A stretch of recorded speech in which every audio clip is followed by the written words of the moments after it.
ভাই বললে বিশ্বাস করবে না, কিন্তু মাত্র এক চার্জে এই ট্যাবটাকে তোমরা 3 দিন ইউজ করতে পারবে, কারণ এতে রয়েছে একটা বড় 12,000 মিলি অ্যাম্পারের ব্যাটারি, আর এতেই তোমরা ডিরেক্ট 5G সিম ইউজ করে একদম হাই স্পিডে ইন্টারনেট ব্রাউজ করতে পারবে।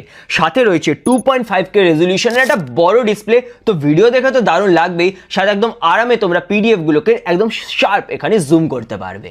120 হার্টজের রিফ্রেশ রেটের সাপোর্ট দেওয়া হয়েছে, তো স্ক্রলিং আর ব্রাউজিং তো এখানে একেবারেই স্মুথ। আর এতে ভাই 4টে স্পিকার দেওয়া হয়েছে উইথ ডলবি অ্যাটমস সাপোর্ট, আর অডিও কোয়ালিটি এখানে একদম ক্রিস্টাল ক্লিয়ার, খুবই জোরে বাজে, আর স্ট্রং বেসেরও তোমরা সাপোর্ট পেয়ে যাবে। এই ট্যাবে দেওয়া হয়েছে স্ন্যাপড্রাগনের 7S Gen 4 এর প্রসেসর, তো মাল্টিটাস্কিং বলো বা নোট টেকিং বা লাইটওয়েট গেমিং সবকিছু একদম দারুণ এখানে হয়ে যাচ্ছিল, কোনো রকম হ্যাং করছিল না। এর 8 মেগাপিক্সেল রিয়ার ক্যামেরা দিয়ে একদম ক্লিয়ার আর শার্প পিডিএফ নোটস তোমরা এখানে স্ক্যান করতে পারবে, আর ফ্রন্টের 8 মেগাপিক্সেল ক্যামেরা দিয়ে একদম পরিষ্কার ভিডিও কলিং এখানে নেওয়া যেতে পারে।